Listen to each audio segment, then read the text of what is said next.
Selamat datang kembali tuan-tuan dan nyonya-nyonya. Kita lanjutkan kembali kisah kehidupan Tuan Wira Darmadi yang jenius. Mohon dibantu subscribe yang belum subscribe ya. Untuk yang sudah dukung channel ini terima kasih.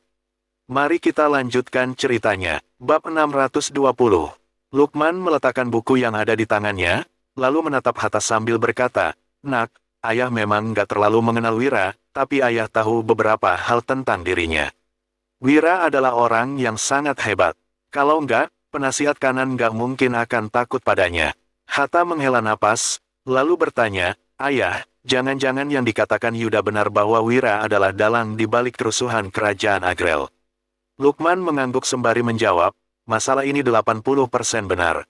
Wira memiliki bakat yang hebat. Penasihat kanan juga ingin merekrutnya. Tapi, Wira sepertinya nggak sejalan dengan penasihat kanan sehingga mereka nggak bisa bekerja sama. Jadi, Wira nggak bisa menjadi sekutu dan hanya bisa dianggap sebagai musuh." Mendengar ini, Hatta buru-buru bertanya, "Ayah, kita harus bagaimana? Apa langsung membunuhnya?" "Membunuh? Apa kamu kira dia gampang dibunuh? Dia saja bisa menghadapi bahaya dengan mudah. Sulit untuk membunuhnya. Selain itu, apa kamu lupa bagaimana Dirja dihukum?" Timpal Lukman. Hatta menyipitkan matanya. Jantungnya berdetak dengan kencang saat memikirkan kejadian saat Wira membunuh Dirja. Satu hal lagi, pemerintah nggak memandang serius Fabrian, bahkan merasa jijik. "Apa kamu tahu seberapa besar prestisenya di dunia? Orang-orang yang nggak terlibat dalam urusan pemerintahan adalah temannya. Apalagi, saat itu Putro selalu berada di sisi Panglima Dirga dan memiliki reputasi yang sangat baik. Apa kamu tahu berapa banyak orang yang kagum pada Panglima Dirga sekarang?" "Dirga sekarang," Lukman mengatakan ini dengan gugup. "Mereka memang orang-orang yang tidak dipandang serius oleh pemerintah. Akan tetapi, sulit sekali untuk melenyapkan mereka. Dia dilindungi oleh penasihat kiri dan rakyat yang menjunjung tinggi keadilan. Ayah benar-benar nggak mau berurusan dengan orang seperti ini," gumam Lukman. "Ayah, kenapa ayah memintaku mengatakan ini pada keluarga Omair? Bukankah ini akan menyinggung Wira?" Tanya Hatta. Lukman tersenyum sembari menimpali, "Coba saja. Ayah rasa Wira akan mengerti. Apalagi, ayah hanya bertindak sesuai keadaan dan membantu Putro. Apa kamu kira Putro benar-benar memandang keluarga Omair? Keadaannya akan berbeda kalau Tuan Besar Mahmud masih hidup. Sekarang, Naufal hanyalah seorang pecundang. Dia sudah nggak layak menjadi mertua Fabrian." Hatta mengangguk karena berpikir bahwa semua yang dikatakan ayahnya ada benarnya. Dia bahkan lebih terkejut saat mengetahui niat ayahnya. Hari ini, dia sepertinya akan pergi ke kediaman keluarga Omair untuk memaksa keluarga Gumilar. Namun jika dipikir-pikir, hal ini hanya akan menguntungkan Putro. "Lalu, bagaimana dengan keluarga Linardi?" tanya Hatta. Lukman tersenyum sejenak, lalu menjawab, "Keluarga Linardi. Ayah nggak tahu siapa yang memiliki ide ini. Mereka benar-benar menjodohkan putri mereka yang sudah menikah denganmu.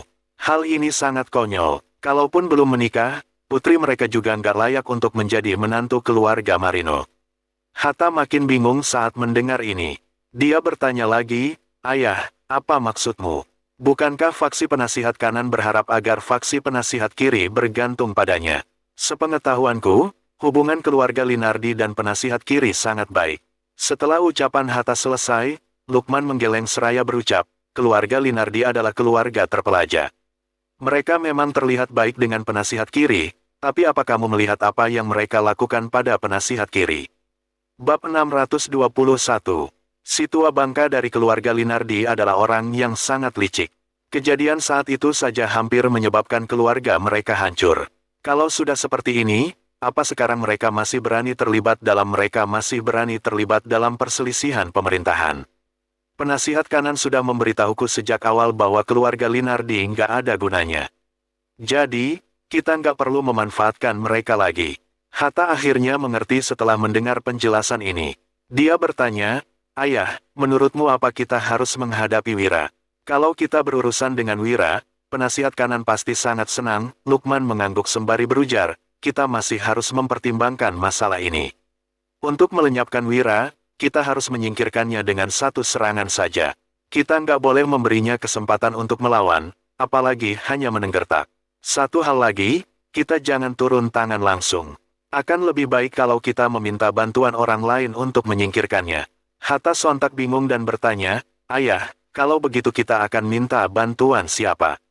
Lukman tersenyum tipis sambil menjawab, "Wira adalah warga sipil. Kita tentu harus mengandalkan kekuatan orang yang ada di luar pemerintahan untuk melawannya. Terlebih lagi, banyak orang yang telah memandang Wira. Di era ini, orang yang kaya dan berbakat adalah orang yang paling ditakuti. Sekarang bisnis Wira makin besar. Menurutmu, apa orang-orang itu akan diam saja?" Kebingungan Hatta akhirnya terjawab lagi. Dia berkata, "Aku mengerti, Ayah. Mereka mungkin sangat ingin bertindak, tapi saat ini mereka sedang mengawasi keadaan. Kalau mereka benar-benar bertindak, mereka nggak akan memedulikan Putro." Lukman mengangguk dan berucap, "Beberapa transaksi nggak bisa dilakukan di depan umum. Orang-orang kaya memegang peranan penting dalam perpajakan dan perbendaharaan negara. Mereka seharusnya lebih terbuka. Sudahlah, kabari orang-orang itu dan katakan bahwa keputusan ada di tangan mereka." Setelah mendengar ini, Hatta segera mengangguk dan meninggalkan ruang kerja. Tidak lama kemudian, sepucuk surat dikirim keluar dari kediaman gubernur. Wira tentu saja tidak tahu tentang semua ini. Kini, keluarga Omair tidak dapat bekerja sama dengannya untuk melelang produk kristal. Wira pun mencari keluarga lain. Sementara itu, Wira meminta seseorang menyampaikan kabar ke kampung Silali untuk meminta mereka membuat parfum lagi. Dia tidak hanya akan menjualnya di Provinsi Jawali, tetapi juga akan mulai menjualnya di Kabupaten Uswal dan kota pusat pemerintahan Roino. Dia akan mulai mengembangkan wilayah bisnisnya sendiri. Keesokan paginya, Wira hendak mempelajari cara untuk melelang produk kristal ini. Tidak disangka, tiba-tiba ada seorang pelayan laki-laki yang berdiri di depan pintu. Setelah bertemu dengan Wira, pelayan ini buru-buru berkata, "Tuan Wira, ini ada surat dari tuanku. Setelah membacanya, tolong langsung dibakar." Setelah berbicara, pelayan ini bergegas pergi.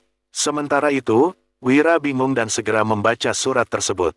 Dia sontak tertegun, lalu bergumam, "Farel." Wira agak terkejut. Jika ingin bertemu dengan dirinya, kenapa Farel sampai repot-repot meminta pelayannya untuk mengirim surat? Setelah membaca suratnya, Wira tidak tahu harus berbuat apa. Dia berpikir sejenak, lalu menatap Danu sembari berkata, "Ayo, ikut aku pergi ke rumah Bordilfion." Danu terbelalak dan melihat sekeliling. Setelah itu, dia berkata dengan suara rendah, "Kak Wira, Kak Wulan baru saja kembali. Kamu malah mau pergi ke rumah Bordilfion. Bukankah ini nggak baik?" Wira terbatuk-batuk, lalu tertawa sambil marah, "Kamu kira aku pergi ke sana untuk melakukan hal buruk? Farel ingin bertemu denganku di sana. Kali ini, dia begitu waspada. Pasti ada yang nggak beres." Bab 622. Danu baru mengerti setelah mendengar penjelasan Wira. Saat ini, di ruangan privat yang gelap dalam rumah Bordilfion, Farel dan gadis berpakaian ungu sedang duduk sambil minum teh. "Biarpun sudah sering ke sini, setiap kali datang aku selalu merasa tempat ini bagus. Pantas saja para pria senang datang ke sini," ujar Farel sambil menggoyangkan kipas lipatnya dan tersenyum tipis. Dia benar-benar kelihatan seperti tuan muda yang datang untuk bersenang-senang. "Sebagai seorang wanita, kamu benar-benar nggak tahu malu dengan datang ke tempat seperti ini," balas gadis berpakaian ungu dengan kesal. Farel sontak tersenyum dan berkata, "Bukannya kamu juga di sini sekarang? Kamu harus belajar cara wanita di sini menyenangkan pria. Itu bisa dibilang sebuah seni." Biasanya, gadis berpakaian ungu itu pasti akan marah. Namun, sekarang dia hanya tersenyum dan berkata, "Justru kamu yang harus belajar. Dengan begitu, mungkin kamu benaran bisa menaklukkan Wira. Kamu tahu sendiri kalau Wira ini pria setia, kan? Dewina si penyanyi nomor 1 di Provinsi Jawali yang cantik saja nggak bisa menaklukkan dia," ujar Farel dengan kesal. Gadis berpakaian ungu menggeleng dan berkata, "Belum tentu. Kalau Wira benar-benar setia, dia nggak mungkin berselingkuh dengan putri dari keluarga Wibowo itu, kan? Biarpun Dewina cantik, dia masih kalah darimu. Kalau kamu turun tangan sendiri, mungkin kamu benaran bisa membuatnya jatuh cinta." Farel tahu bahwa gadis berpakaian ungu itu sedang menggodanya.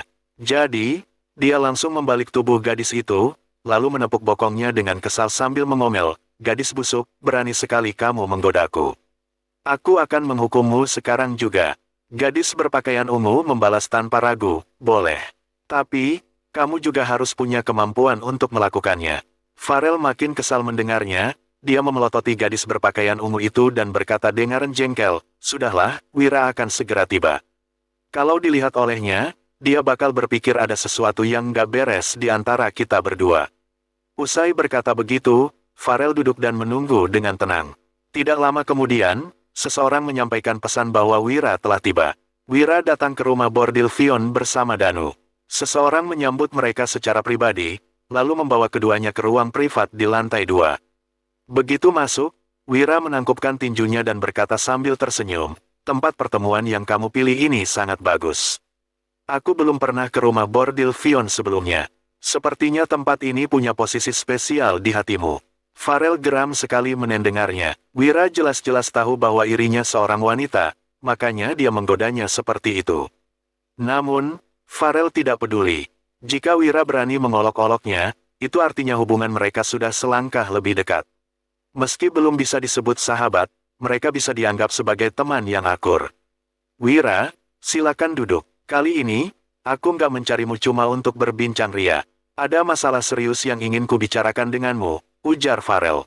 Dia meminta Wira duduk, lalu menuangkan secangkir teh untuknya seraya berkata, "Wira, apa kamu tahu kalau kamu akan segera ketiban bencana besar?"